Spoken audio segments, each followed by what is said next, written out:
Hi, I'm Neil Hermes, and today I'm bringing you my 3 top tips for how to identify a bird.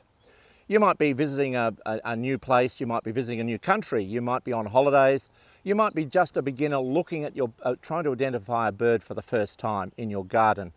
There's 3 things that you need to know, I think, to help you identify a bird for the first time. The first thing is notice what the bird is doing. So, is it in a forest? Is it in the grassland? Is it feeding on the ground? Is it feeding from flowers? The activity of the bird and where it's located is a really good introduction to what the species might be. The second thing is reference the bird against something you already know. Size is difficult to tell in the field, so if you think that bird's about the size of a duck, or that bird's about the size of a magpie, or that bird's about the size of a robin, that will help you get a size perspective. And if you relate it to something you already know, you may already be in the right area in terms of identifying the species.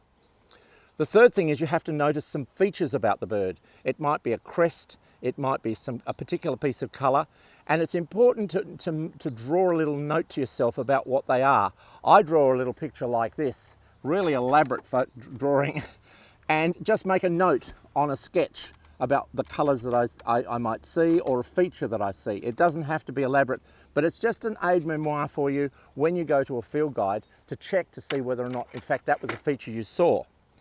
So they're the 3 things you need.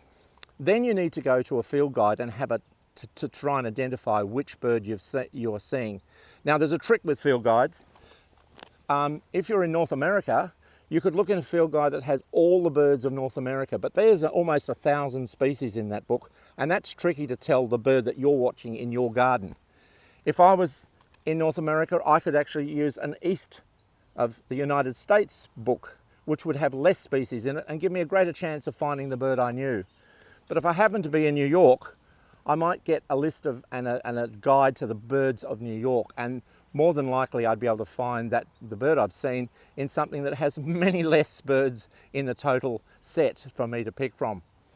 So that's how I would go about starting to identify birds. If you want to know more about how to do this and how to use field guides, have a look at the courses and the other YouTube clips that I have online, and check out to see whether or not that can help you identify your bird.